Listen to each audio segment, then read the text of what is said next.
Ladies and gentlemen, good day and welcome to the Ambuja Cement Limited Q2 and FY26 earnings conference call hosted by BNP Paribas Securities. As a reminder, all participant lines will be in the listen-only mode, and there will be an opportunity for you to ask questions after the presentation concludes. Should you need assistance during the conference call, please signal an operator by pressing star then zero on your touchtone phone. Please note that this conference is being recorded.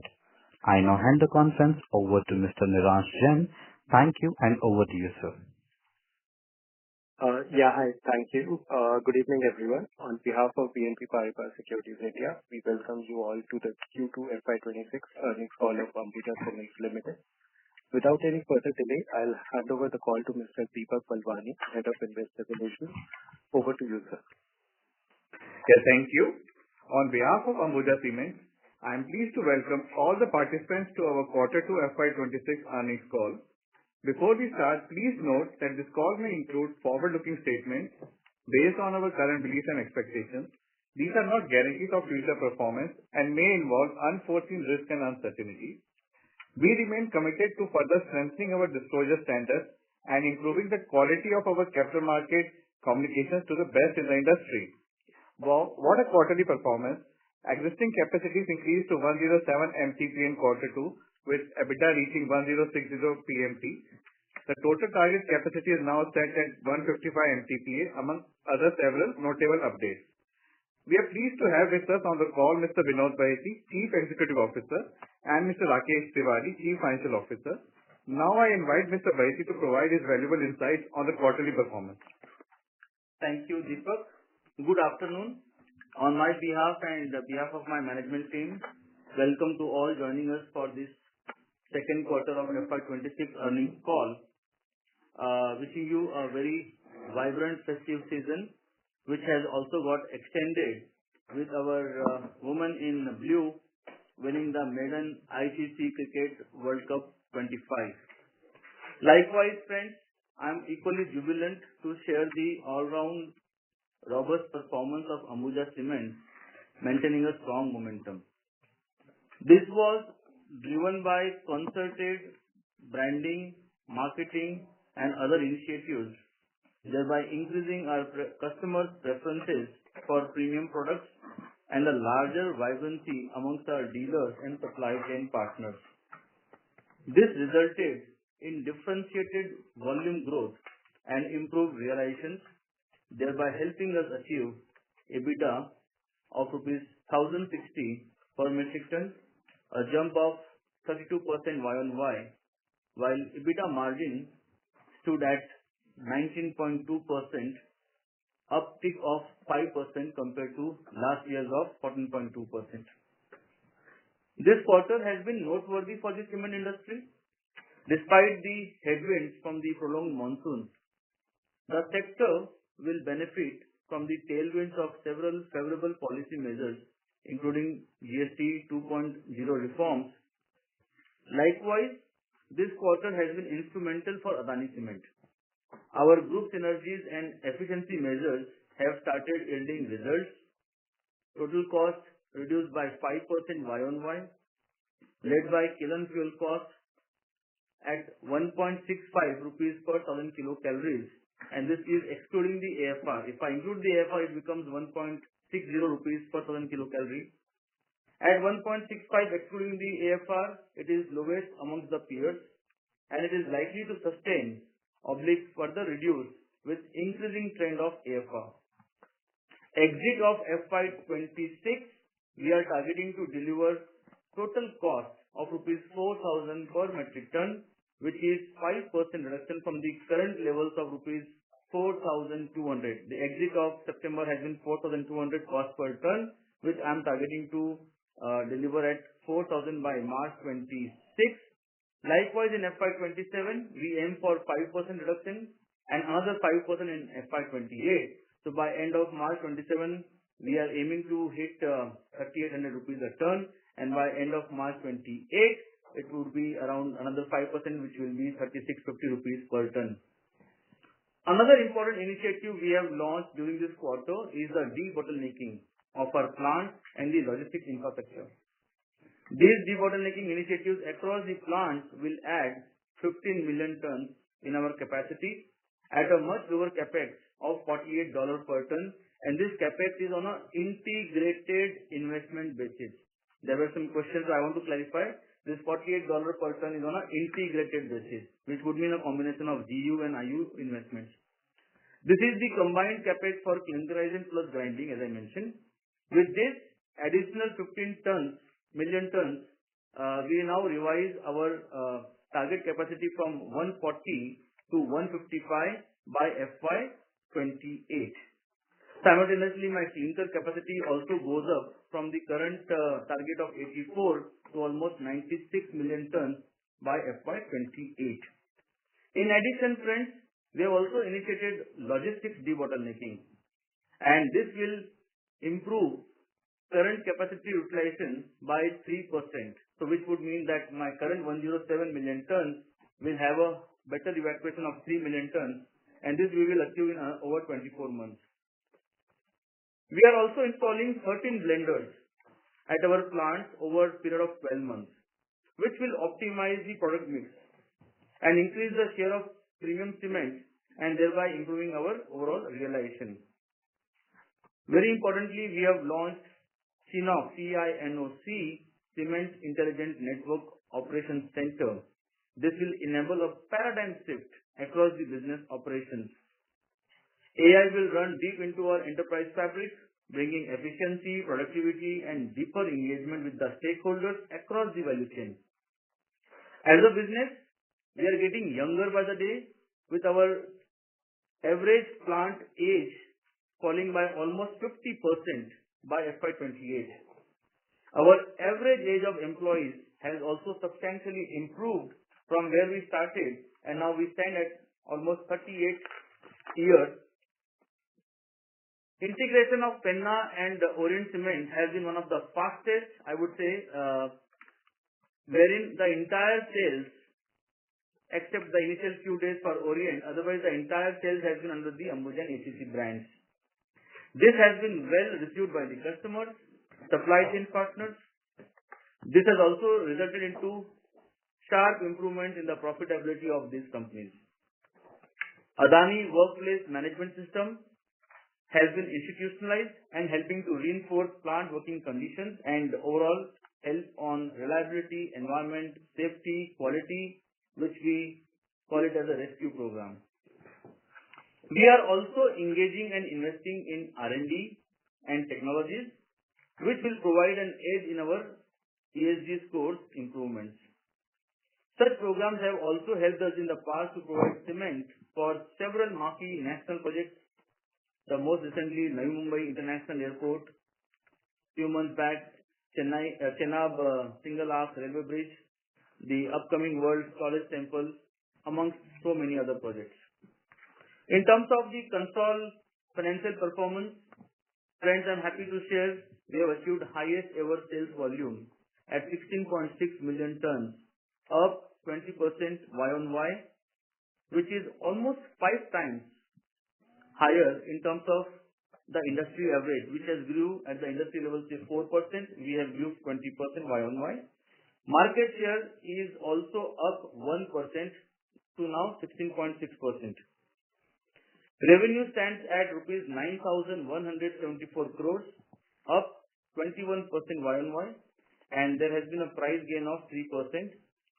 This is also supported by share of premium products as a percentage of total trade sales at 35%. However, if I look at the expanded volume of the premium products on the larger capacity, there is an overall growth of 28% Y-on-Y of sale of premium cement.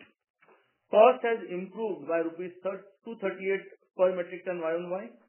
This has also supported in achieving the quarterly EBITDA of rupees 1,761 crores, which is up 58% Y-on-Y.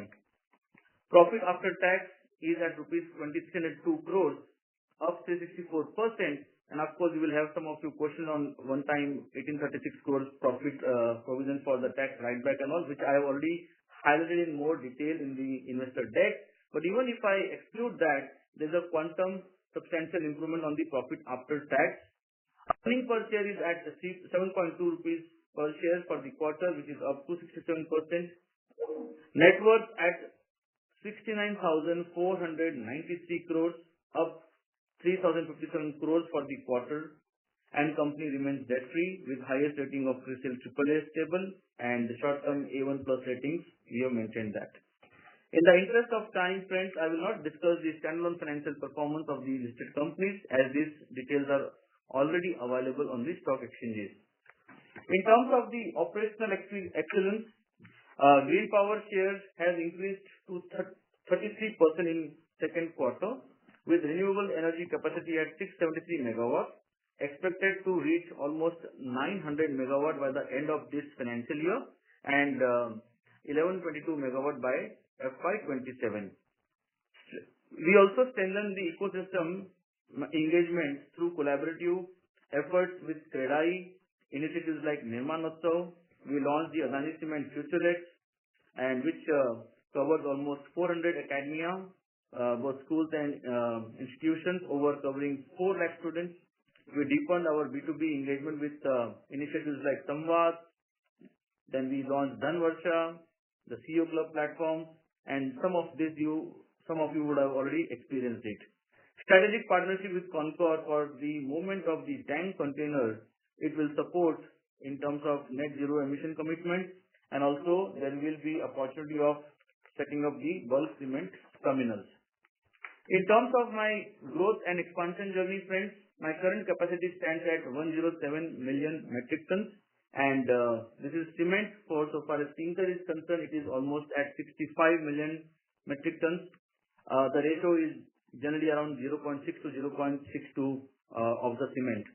Our FY28 target, as I mentioned, has been revised to cement at 155 million tons and clinker almost at 96 million tons. This incremental 15 million tons, as I mentioned, comes from debottlenecking at a much lower capex on the integrated basis.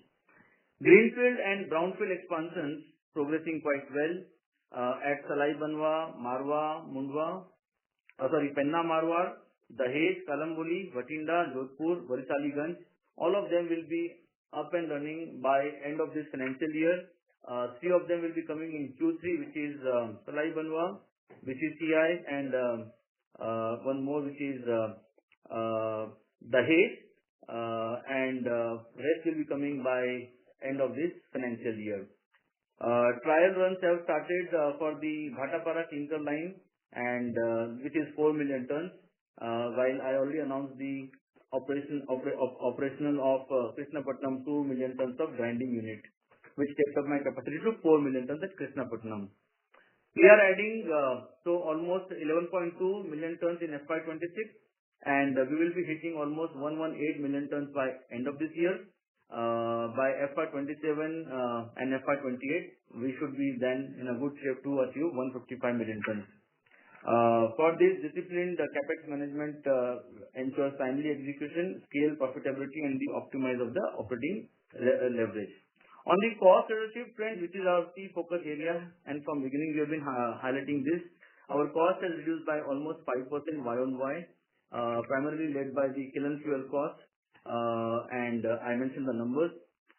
In terms of my second half, by end of this financial year, we should, and we are actually aiming at almost 4,000 rupees a ton, followed by 38 and then 3650 by FY28.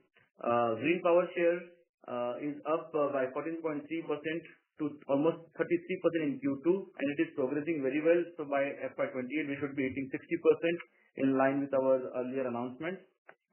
This will help me to achieve almost 1.5 rupees per unit cost reduction from my current levels of 6 rupees to almost it should be hitting 4.5 rupees by FY28.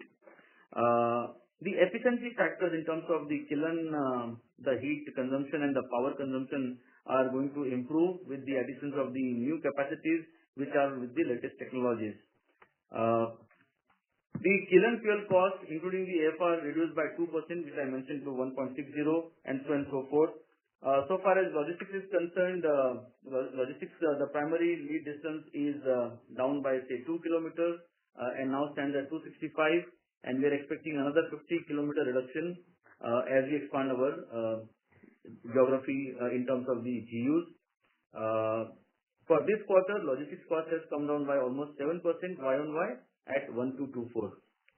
CNOC, which is a key subject which we are working in terms of digital transformation, and that is something which I will invite some of you to actually experience it, because that is instrumental in terms of bringing a paradigm shift in my day-to-day business workings, efficiency, transparency, and real-time collaboration across the value chain with the stakeholders.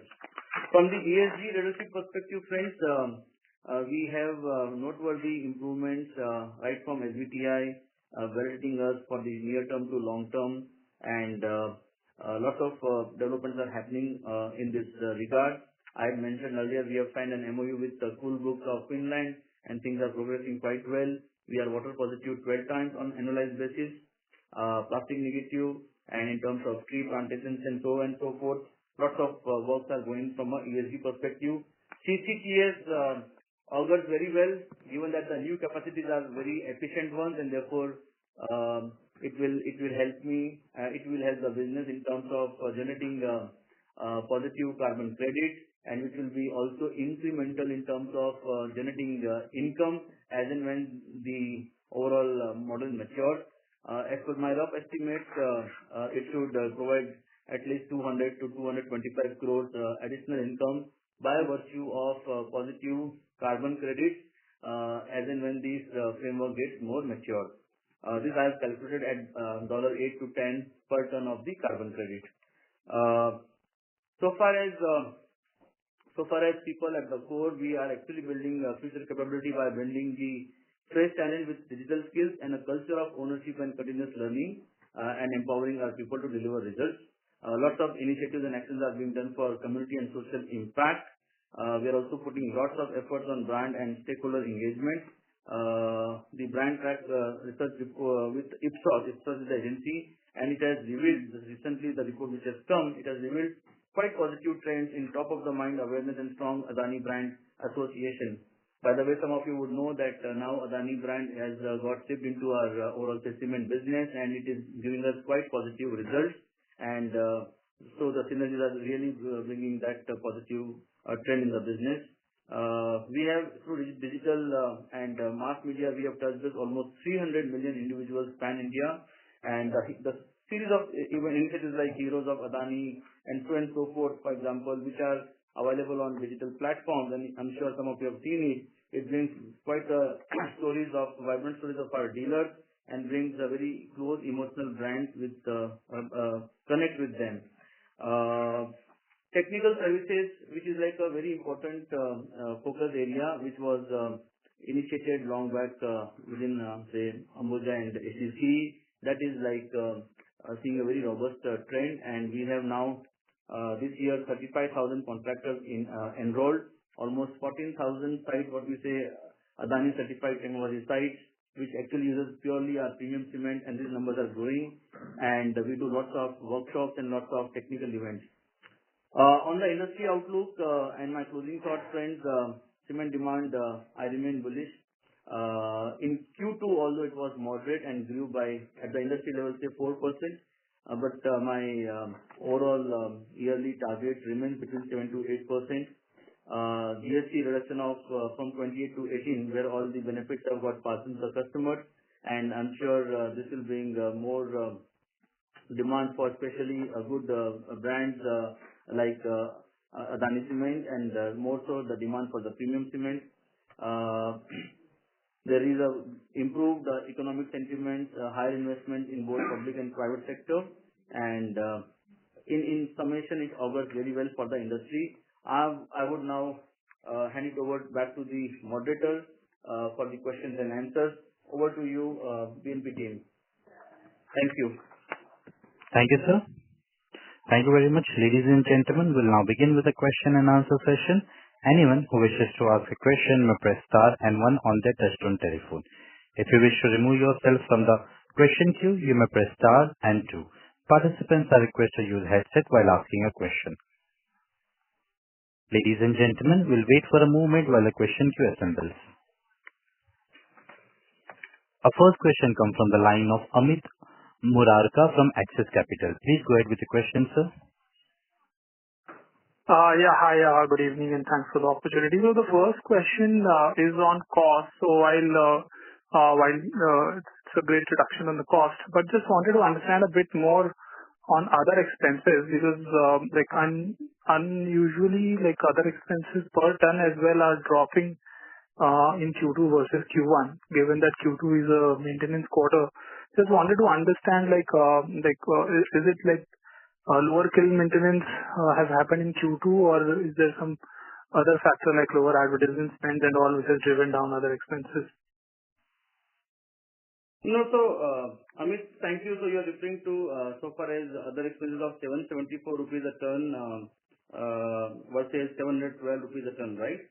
And this primarily, Amit, of course, the kilns have gone through maintenances, and the benefits of this maintenance will actually come in the coming quarters.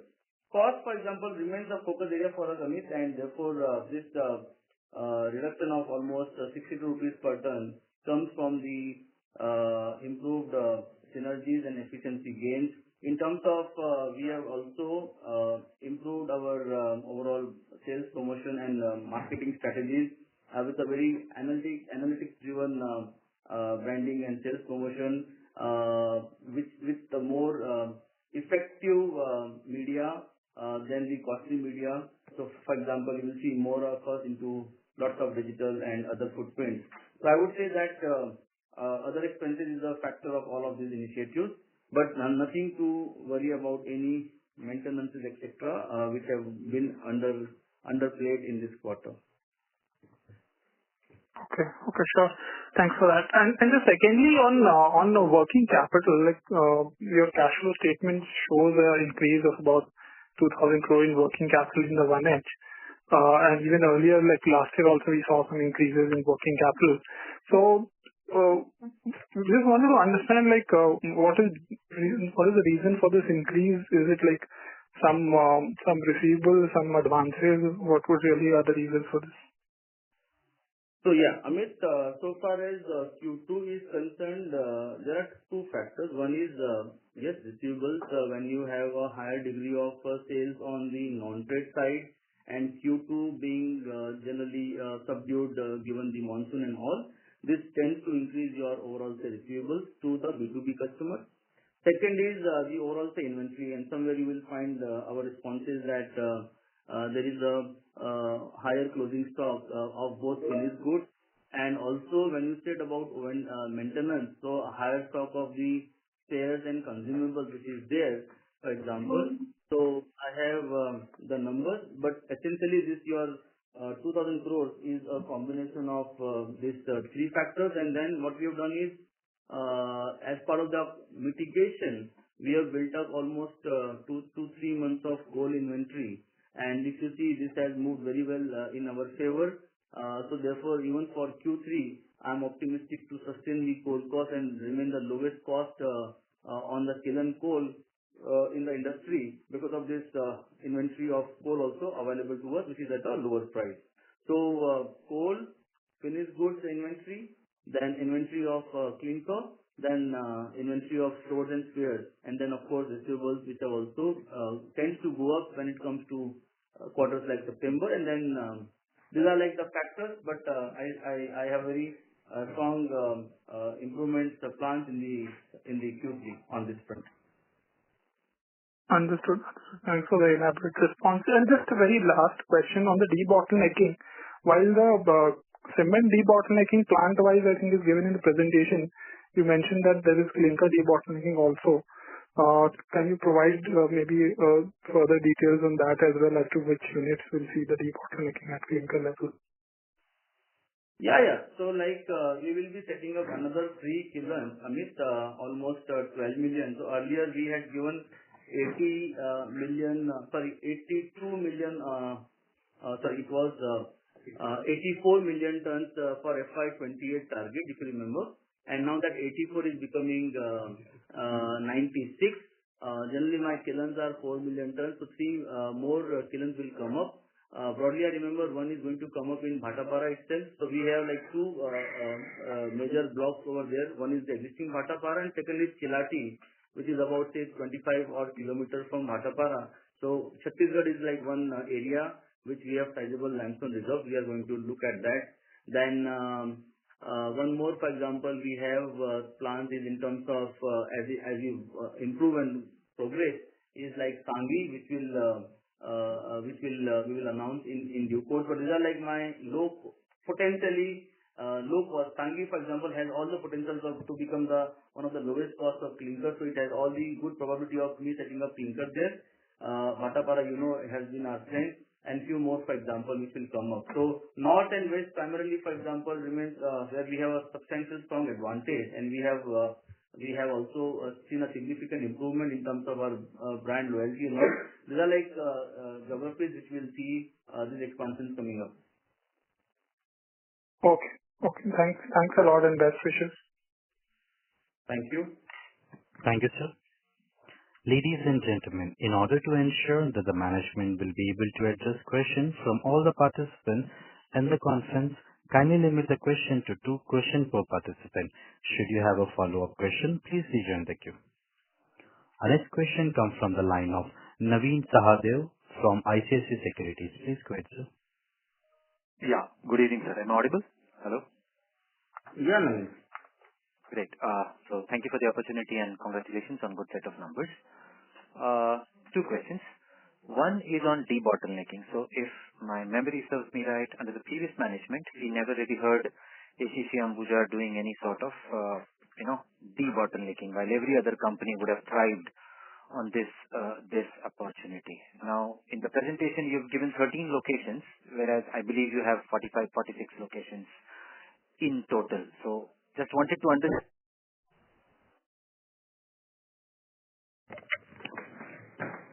Naveen, So you're not audible. You are not audible. We lost you. Naveen, you are there? Naveen, sir, if you're there, please respond. Hello? Yes. Yes, Naveen, sir, please go ahead with the question. Sorry, I lost again, and I'll just repeat the question. I'm saying that if my memory serves me right, historically, or in the previous management, I mean to say, there was never a debottlenecking kind of a thing which we heard from ACC and Ambuja. And now that we are hearing, and congratulations for that, but my question is, it is at 13 locations. So is it fair to say that this is all that we have identified, or given that we have 45, 46 locations, there is more scope? And in the same breath, you said we are adding new kilns, new clinker lines altogether. So this is not per se debottlenecking of clinker in that sense. We'll be adding new clinker, whereas adding more mills to get cement capacity. So you could just help us understand this overall debottlenecking bit of it. Yeah. Thank you, Naveen. I think debottlenecking in cement, first of all, we should know that how it happens. Some of our plants which are having the roller press and with some of these plants which have this ball mills, for example, you actually put up a roller press also, which will complement with this ball mills, and that actually helps you to have a higher grinding capacity. So that is like a simplified way of explaining the debottlenecking. Now, this is, yes, we have identified 13 locations, and which would mean that these 13 locations would have the ball mills, and which would be complementing with the roller press. To your point of, this is like our phase 1, Naveen, and which comprehensively covers it. But whether we will have more of them, yes, we will, I think, down the line. But right now, these are like low-hanging fruits for us to immediately move on that. So far as clinker is concerned, clinker for us, for example, we will keep adding it to also meet our expanding GUs and also these additional capacities of the debottlenecked assets. One-to-one mapping you would not do because these are like all phased manners. But suffice to say that we are now going to add up almost 3 more lines, which would take my clinkering to almost 96 million tons. And as I mentioned, that Bhatapara and Maratha will be commissioning sooner, and Penna Marwad also will be commissioning sooner. So this month, for example, we should be having light up of Penna Marwad as well. So every passing quarter, we are seeing a good moment of clinker capacity additions also. So, but what comes first, for example, that is like a complete detailed planning. We will be well balanced on clinker and GU at 155 million. Yeah. Third, in the same brief, then I would say debottlenecking of logistics.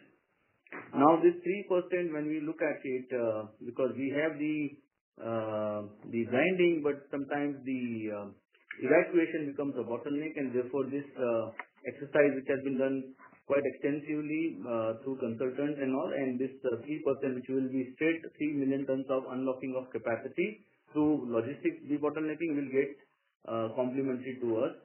I would say then, when we say blenders and all, it is nothing but in a way debottlenecking of the product portfolio, because otherwise the silo storages and all are very that way like limited to any plant. You cannot have unlimited storages, and therefore when you can have blenders and all, it will help us to have much more optimized product balancing and move into the premium cement. All of this actually helps you to unfold the overall capacity, but clinker debottlenecking also will come through, and for which we are actually doing studies around that, and I will come separately on that aspect. So my current 65 million tons of clinker capacity would definitely also have a scope for debottleneck. Yeah. Oh, thank you for clarifying. Thank you for clarifying, because that's what the clarification I thought, that existing clinker, you're saying there is scope to debottlenecking that as well. Yes. So Naveen, like at Sanghi at say 6.5 million tons. Now Sanghi, for example, this 6.5. Typically, this kind of plant always have a 5 to 10% of inbuilt cushion also, Naveen. For example, and when I speak to my technical guys, they tell me that if things all go well, Sanghi can actually produce 7.5 million tons. So I think in cement, the plants have inherent and intrinsic inbuilt capacity for debottlenecking. To start with, these are like low-hanging fruits for me on the grinding, and clinkering will also follow soon. Understood. Sir, my second question then was on the maintenance cost. So in the last couple of quarters, the other expenses was on the higher side, and reason given was that acquired assets, like there is a higher maintenance for the acquired assets, so to say.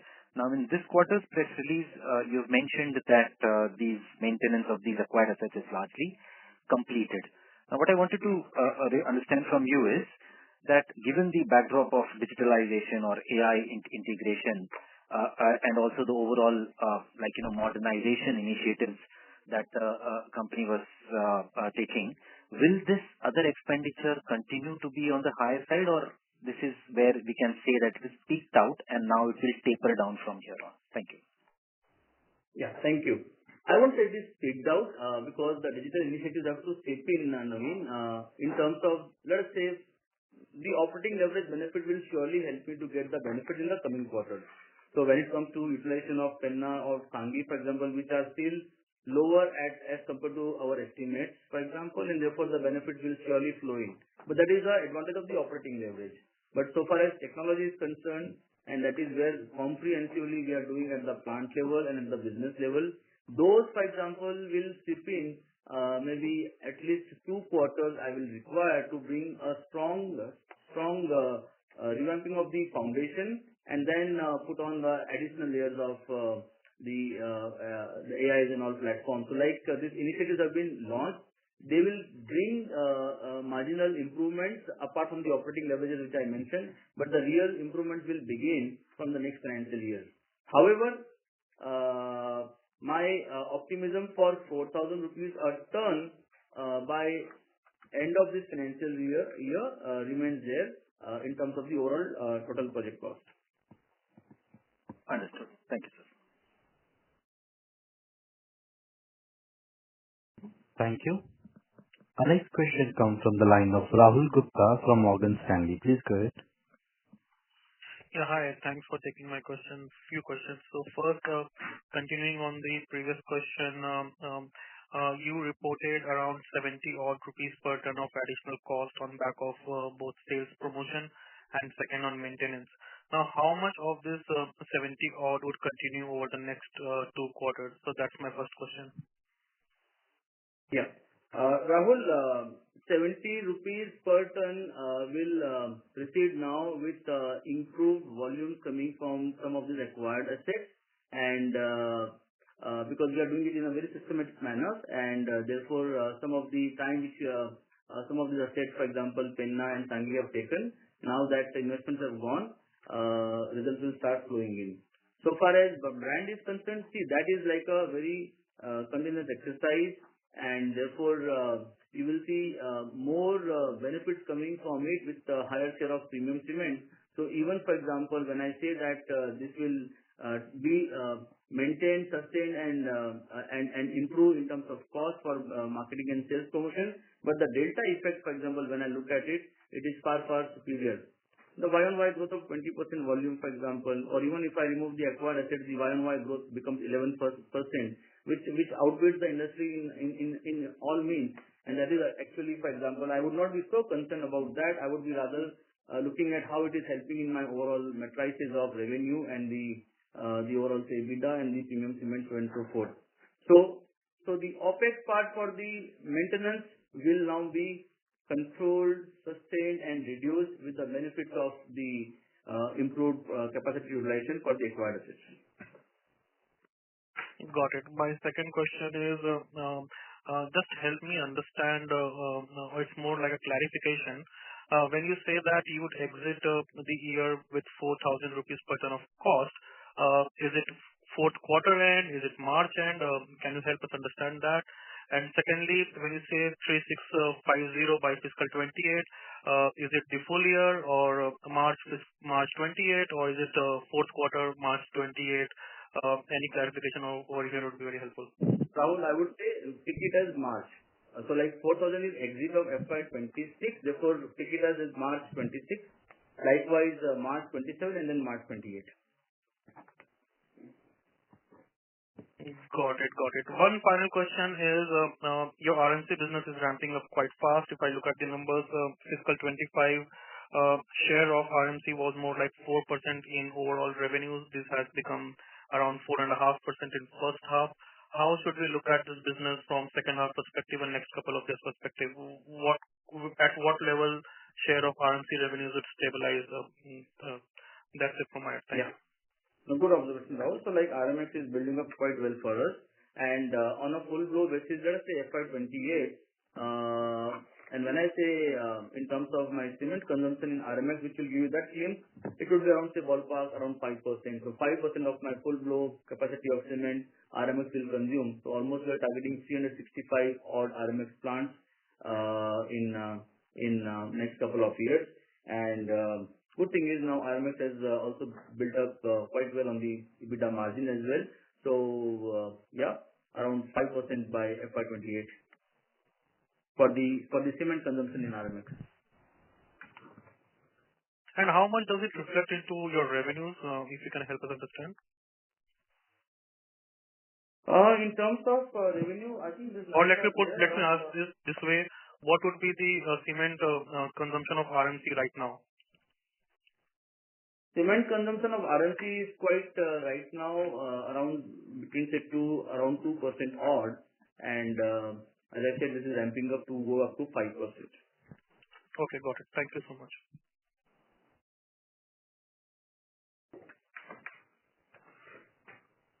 Thank you, sir. Our next question comes from the line of Manish Somaiya from Cantor Fitzgerald and Company. Please go ahead. Thank you so much, and congratulations again on good set of numbers.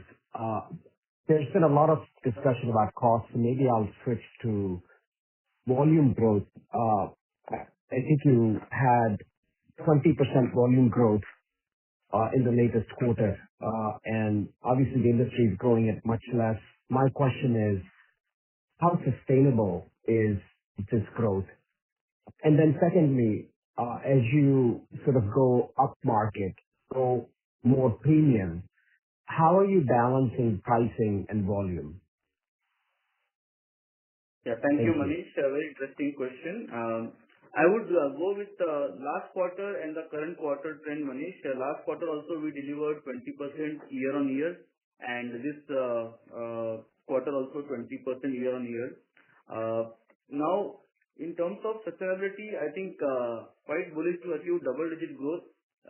May not be 20% when the acquired assets mature and therefore the base goes up, but surely double-digit growth is what we are targeting on strength of the strong brand what we have, with top of it now the Adani brand also getting shipped into it.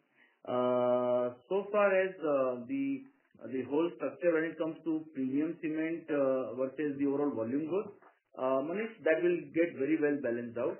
Therefore, for example, we are looking at both the market share on one side and also the proportion of the growth of our premium cement. Both will go very well, and we'll see a good level of progression. And I will be looking at double-digit growth for next many quarters from here, with the kind of capacity expansions what we have already planned. Now, for example, from 107 million tons, we are going to 118 million tons by end of this financial year. Then almost like around 135 million tons by FY27 and 155 by FY28.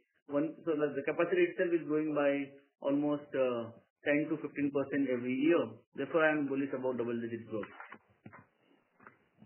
My second question is, as you talk about the integration of Orient, Penna, Sanghi, how should we think about volume growth, margin growth, and market share growth over the next, call it 12 to 15 months?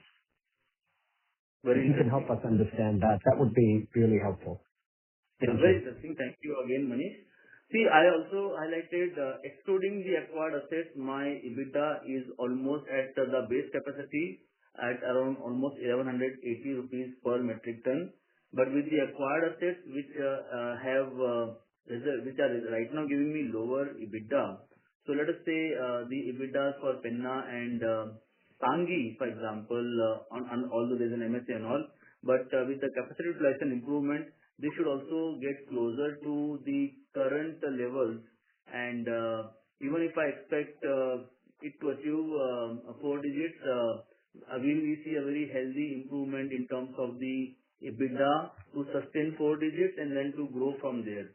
End target of FY28, we had given our aim to achieve 1,500 rupees EBITDA, and that is where, for example, these acquired assets will mature, apart from all our initiatives on the efficiency, on the debottlenecking, on the green power, and so on and so forth. That also, for example, entire table which we have given in the investor deck, the journey of reduction of 400 rupees of cost, and this 400 rupees is from my exit of March. So like 4,000 rupees exit of March minus 400 rupees, 3,600 is what, for example, 3,650 will actually come in. So EBITDA, I'm optimistic to achieve for this acquired assets also healthier. And now that investments have gone into the maintenance and all, and there is also very good uptick in the demand in those clusters. For example, we are seeing a very healthy uptick of demand in the western market where Sanghi is there.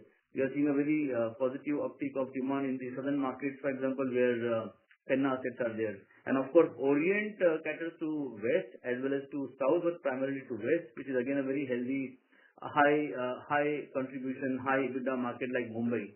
So I think acquired assets are doing. Orient has got one of the best like profitability and all within a short period of time, and Penna is also picked up quite well. Sanghi is now going to swing into a very substantial positive zone from this Q3 in terms of capacity and therefore like from overall performances. I hope I have addressed your point, Manish, on both EBITDA and then the capacity and the acquired assets. Yes, you have. Thank you so much. Thank you. Thank you. Ladies and gentlemen, in order to ensure that the management will be able to address questions from all the participants in the conference, kindly limit the question to one question per participant. Should you have a follow-up question, please rejoin the queue. Our next question comes from the line of Rashi from Citigroup. Please go ahead. Thank you. Just a couple of questions. On the balance sheet, you just talk about the working capital. Could you just give the bridge of the cash reduction from June until September? From June to September, for example, I have in the investor deck given you the bridge from March to September, right? March to September. So if can I just refer to the particular page, yeah. So if you go to the slide number, the slide is right, 37. If you please go to the slide number 37, Rashi. Over there's a bridge in terms of the starting point, which is 10,125 crores, and the closing cash of September, which is 1,813 crores. In between June, there was this 2,971 crores, and there is this capital market event of acquisition of 5,910 of Orient, and then there's a whole lot of investment activities of CapEx programs, and likewise. So, but if you have any specific details on this slide number 37, I will be happy to answer. But this bridge is there in terms of cash flow. Yeah, I just want to understand 2971 to 2971 to 1813. Okay, give me a minute more, but if you can come up with your next question, and I will just dig on those details. So the overall utilization was how much in this quarter? Utilization of capacity? Yes, on including all your acquired. So including all the acquired assets on a consolidated basis, Rashi, it will be around 65 to 67%. And of course, therefore, I have the benefit of to improve it further. Even at 65%, for example, we are at this volume number, and the advantage of operating leverage will flow in for the coming quarters. Yeah. So it's around 65 to 67%. Also, like you mentioned that Penna was there in last year only for 45 days, and Orient was not in the base.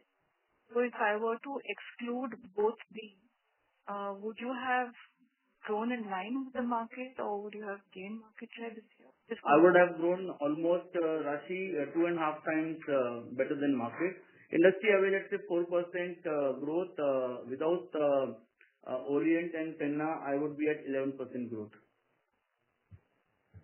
Okay, if I get Penna for 45 days and no Orient, it's 11% growth. Yeah. Got it. And just sorry, one more question on the clinker, the expansion that you're talking about from 84 to 96 billion tons. Is this have a breakup? Rashi, not able to hear you, please. Can you please repeat? Sure. The thing, like cement expansion you've given us, the debottlenecking expansion. The clinker debottlenecking that you were talking about, the 12 million tons, that's 84 going to 96.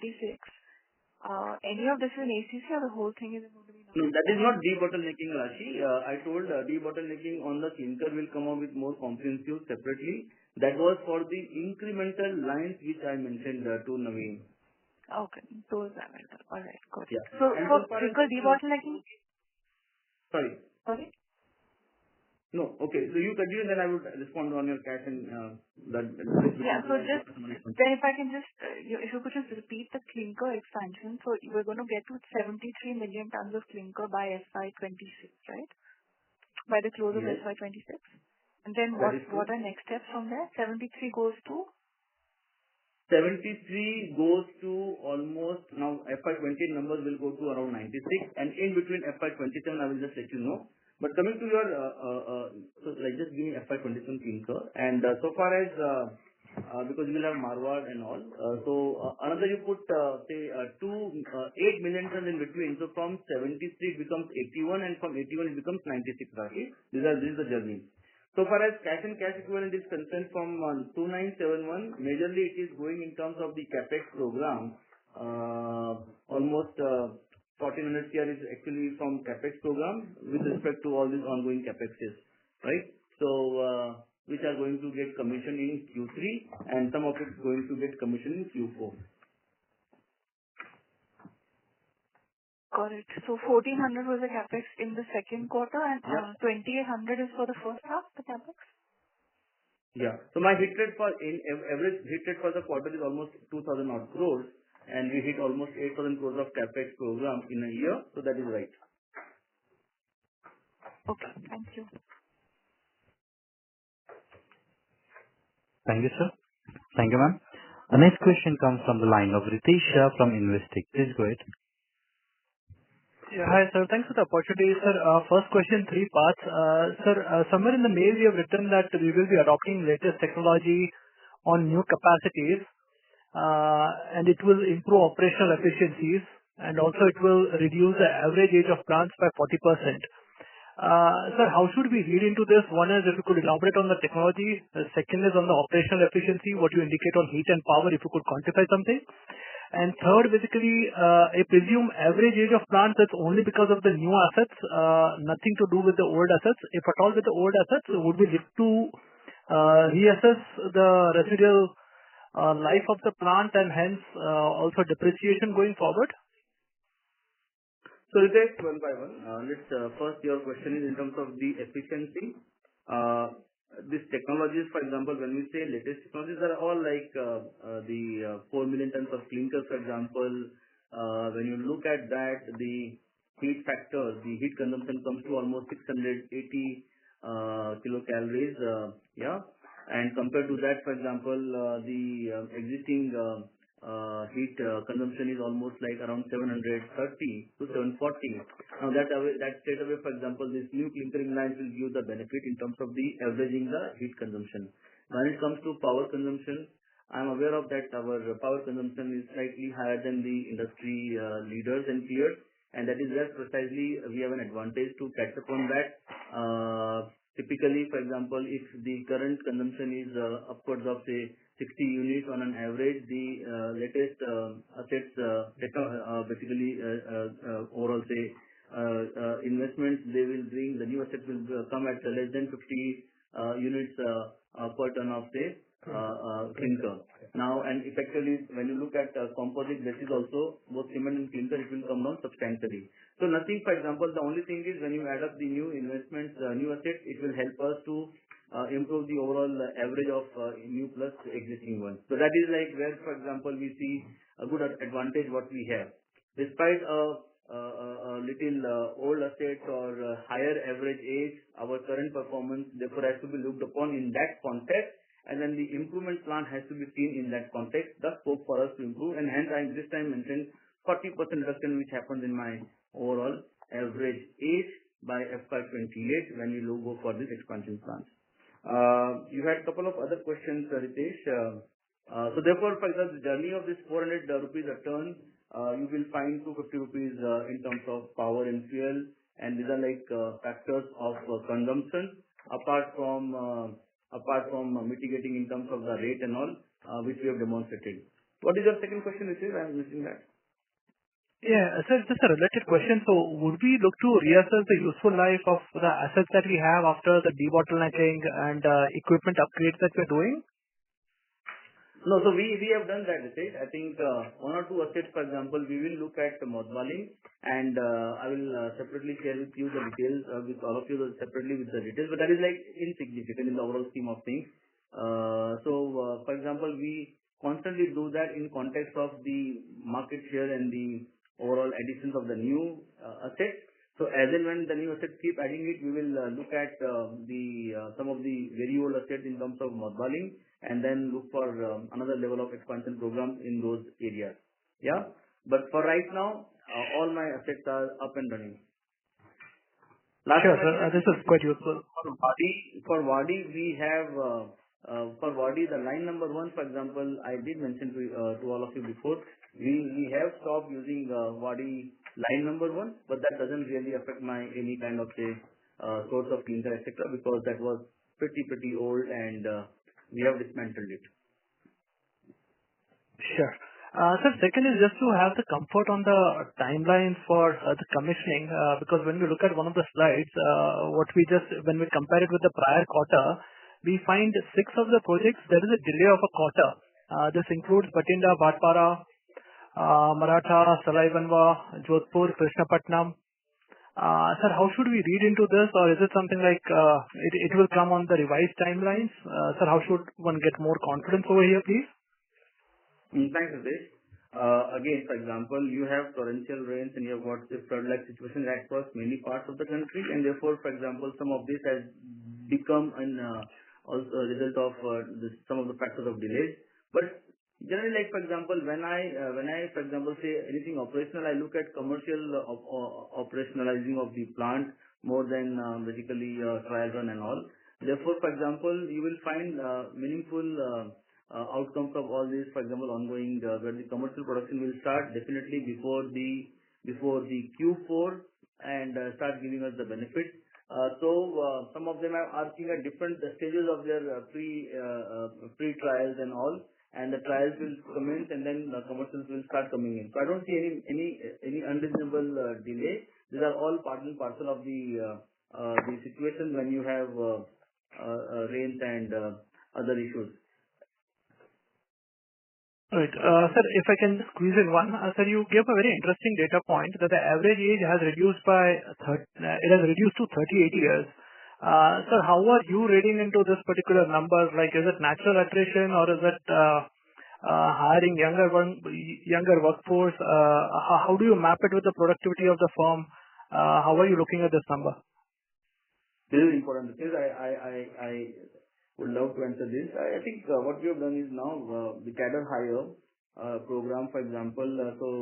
We have hired almost 1,300 GETs and DETs, and who are going through a very well-structured program of training. Almost by end of this year, they will complete 1 year, and they will be available in terms of absorption. Right, number one. I think we are putting a lot of good focus in terms of the holistic training across the various functions and in the entire business. I see productivity has been improving substantially, and on top of it, when you put the layer of technology, therefore, for example, if you look at the HR cost per ton of cement, you will find Adani Cement HR cost is one of the most efficient compared to my peers and all. And I think the productivity will further improve once the digitization will chip in on a full-fledged basis. Sure, sir. Thank you so much for the answers. All the very best. Thank you, Ritesh. Thank you, sir. Our next question comes from the line of Patanjali Srinivasan from Sundaram Mutual Fund. Please go ahead. Sir, congrats, sir, on a good set of numbers. I just have a couple of doubts. One is, we have done a very good job in ramping up our capacity from the time we've acquired assets, and we are going towards the cost reduction journey. What is the hurry for us to expand very fast, given that we are in a very good position where we are, and our utilizations are slightly dropping because of this? Okay. Patanjali, thank you. I think you have a right observation in terms of the growth what we have achieved from 67.5 million when we acquired in September 22 to now 107 million. So almost like 1 million tons per month is what we have grown. But in terms of ramp up, I think from beginning on first day of the board meeting, we have announced we will go up to 140 million tons, and we are well on our journey to achieve that. There is quite a organized and well-articulated strategy around that. What we have now just added is this 15 million tons of debottlenecking, which will take me to 155 million. And again, this will substantially help me in terms of the overall efficiency and advantage of operating leverage. So far as capacity utilization is concerned, I don't think that is a concern so far as brands like Adani Cement, Ambuja, and ACC is concerned. I think from a capacity utilization perspective, we are more have been spending time in terms of the reliability of the machines, especially for the acquired assets, both our Ambuja and ACC, more so like Sanghi and Penna, for example. And therefore, I told you Sanghi will have a sizable uptick in terms of capacity, so is Penna in coming quarters, and I'm quite optimistic on this part. So I think our share of market will continue to go up. As of now, this quarter we have increased by 1%, and our target is to hit almost 20% to 22% by FY28, and this will continue on support of a very strong supply chain. For example, right now we are having almost 29,000 dealers more than 50,000-60,000 retailers and almost 7 lakh contractors. They're all, for example, quite bullishly looking at the business and the business prospects on strength of Adani, Ambuja, and Adani ECC. Yeah. Sure, sir. And just one last question, slightly arithmetic. So our consolidated EBITDA per ton is 1,060. Standalone level, I think it's 708 for Ambuja. ACC is around 900. How can you explain the bridge between this? Like, does this mean that because of the MSA we get better profits at consol level? Is that the understanding of this number? That is true. That is true, Patanjali, because when you even that, therefore, like look at the volume, you will find individual companies will add up. If you simple add up, the volume will be higher. But when it comes to consol, the volume gets lower because in consol the sale between the companies gets knocked off, and hence this happens from arithmetic perspective. Okay, so what would be the utilization of these assets, acquired assets, roughly? See, my base capacity assets are at a very good utilization factor of upwards of 75%, and my acquired assets will vary. Therefore, for example, Orient is at a healthy level. It serves the western markets and more so Bombay and all. Penna is southern market, therefore gets influenced with the typical trends of southern industry. And Sanghi, for example, being a coast-based plant and having torrential rains and all for Q2, I would not say that it will be reflective of its trend, but Sanghi should now be moving around in the range of 65-70% in Q3 and Q4. Got it, sir. Thank you. Thank you, sir. Ladies and gentlemen, due to the time constraint, that was the last question for today. I would now like to hand the conference over to Mr. Deepak Balwani for his closing comments. Thank you, and over to you, sir. Thank you. I trust most questions have been addressed. Should you wish to discuss any outstanding query, we are available for a separate conversation from 5:15 to 5:45. You have my contact number. Please free to call me. Thank you. Thank you so much. On behalf of BNP Paribas, that concludes this conference. Thank you for joining us, and you may now disconnect your line. Thank you, team. Have a great day ahead.